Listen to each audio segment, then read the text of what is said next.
consumption figures unbelievable. Sanusi Lamido Sanusi.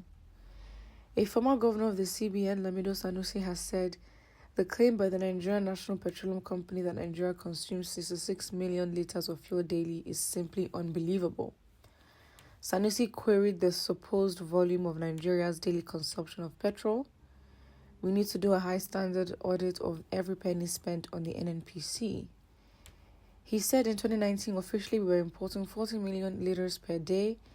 In 2022, we were importing 66 million per day. In 3 years, we have increased our petrol consumption by 50%. Please tell me, is it the population? Is it the number of cars? Just ask yourself if it makes sense that in 3 years, you increase your consumption of petrol by 50%. Are we drinking petrol? The NNPC says we are consuming 66 million litres per day. So we are consuming more than Indonesia, Pakistan, Egypt, Cote d'Ivoire, and others. We need to ask NNPC to document and bring evidence for every dollar they took as subsidy.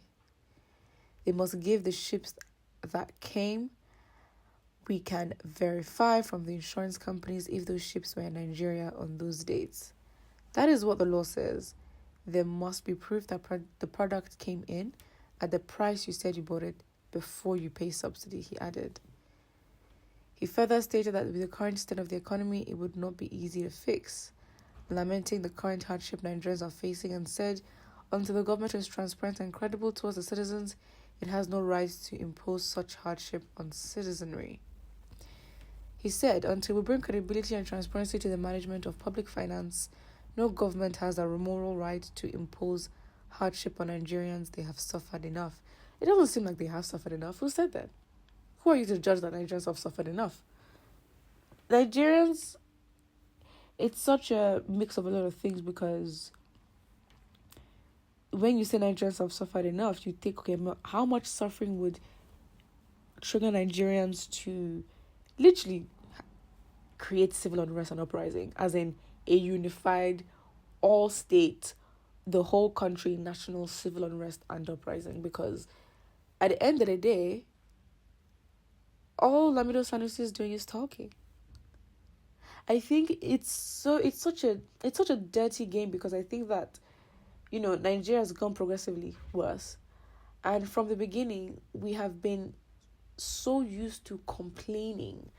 And I think us being in a cycle where something horrible happens, a major thing, and we just talk and talk and talk and talk. We take no action.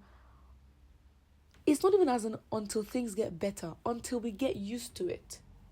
And then we function when we get used to it, until it gets worse.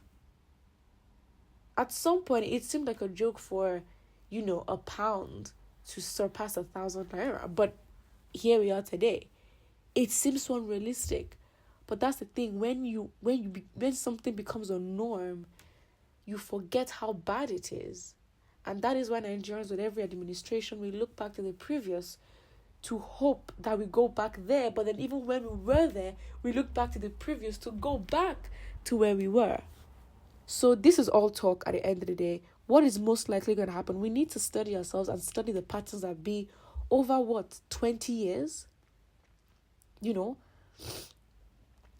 Over 20, 30, 40 years.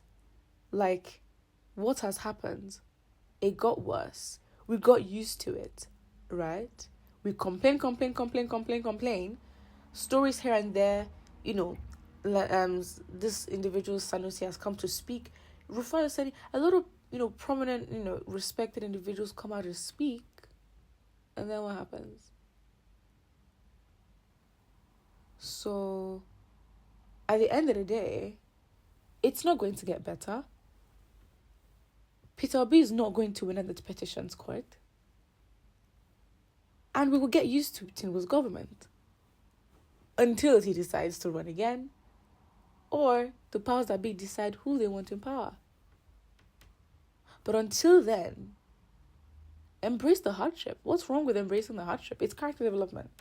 It's character development. Let us embrace the hardship. What is hardship that Nigerians have not experienced? Right? What is hardship that Nigerians have not experienced? Is it fuel subsidy? In 2-3 months' time, the prices are not going to go down, except they decide to add fuel subsidy. But then, coming out and say the NNPC needs to be audited. Who doesn't know that? Should they not be audited? I don't understand. It's like you're saying information that is so basic that we already know. It doesn't stand out.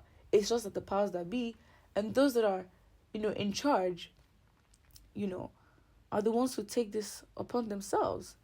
Then saying until we have a credible and transparent government. Until when? The fact you're choosing to wait shows that you're willing to suffer and you're willing to embrace the hardship. As I said, I think it is Nigerian professionals that need to protest. But the corporate professionals, the Nigerian professionals, are also benefiting and enjoying their pay and enjoying their position that they get, regardless whether if they're working for foreign corporations that are literally milking Nigerians dry. In whatever capacity, I think Nigerian professionals need to go on strike.